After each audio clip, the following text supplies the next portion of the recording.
I will share shortly about my testimony, shortly. In missiology, I know, Kebene knows that testimony is more powerful when somebody talks about Christ and how he has encountered his love, his grace, his provision, that makes it a point of believing. I was born normal to a family of 12, to my father and mother. At the age of 5, I suffered polio. I was able to walk for 5 years, those days before independence. Grew up in our village and in our family as from that African, typical African presupposition, where nothing happens for nothing. In Kalenjin, they say, migi. Kiswahili wanasema, iko kitu. Some wanted to put explanation. Some said maybe the gods or ancestors saw the future of this boy and saw a criminal in him, cut his legs to limit his activities. Others thought there could have been a curse in the family, and that one of the manifestations is this one. A very interesting one is the one that came from my own mother. My own mother said I was born a very handsome child of our children. I don't know how true it is, but that is what she said.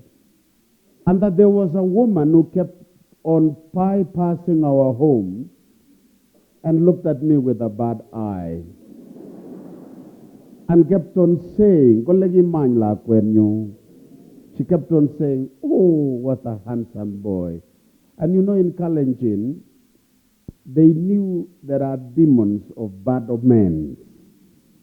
And so when you say good, you must put a close at the end of what you have said good, which is negative, so that demons cannot see. Yeah. She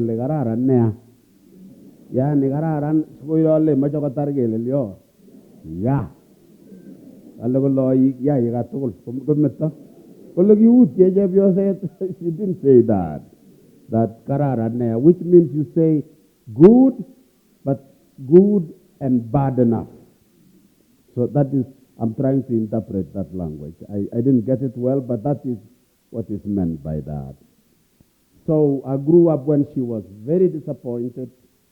But anyway, I thank God for her taking care of me in that vulnerable stage. I grew up to the age of 20. When life had not started. All my siblings had gone to school. I remained in the village. It is at that time that I had a conversation with myself, kind of almost lost hope, that someone decided my fate when I was not given an opportunity to choose whether I needed to grow on the ground. And I was in a career age to choose what kind of a job to do, whom to marry, and what kind of a life to live. And I discovered I had no option. I gave up and decided maybe, and I come from a community in Kalenjin called the Lembus community, very proud people. And I said, will I grow up to sit by the roads and begin to be a beggar? A Lembus, when he's living even in a thatch roof, he believes he's in a Gorova. And he doesn't care whether you have your house or not.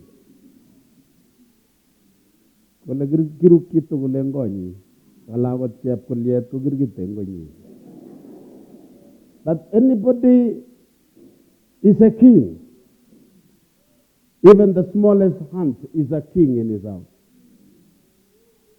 And I said, I cannot live to beg. I soon identified a tree next to our home, which had a lower branch. And I said, I'm going to hang myself there because and then I spoke to my mother. I told her, Mama, thank you for taking care of me when I was vulnerable. Now I'm a grown-up. I don't see where I'm going. And I said in Kalenjin, Magarenga, Masavi, Tiasomsa, Pooh! And I decided to give up in life. But just before I gave myself 1 week to see the sun rising and setting, and I said, man, if there is any truth that can speak to me, you have a chance now. That means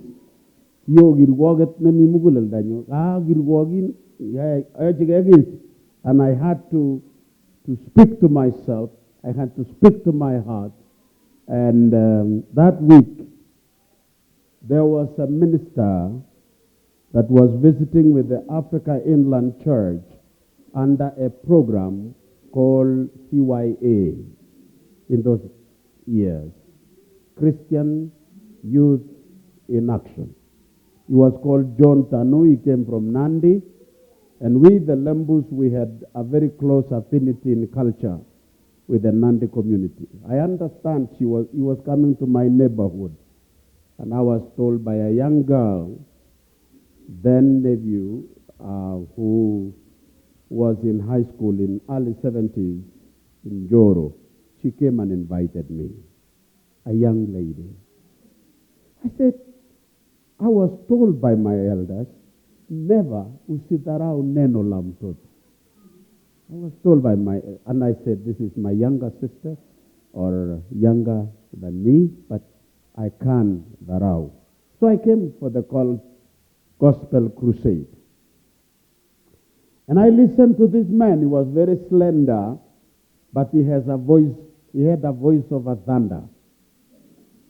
And he sang one song.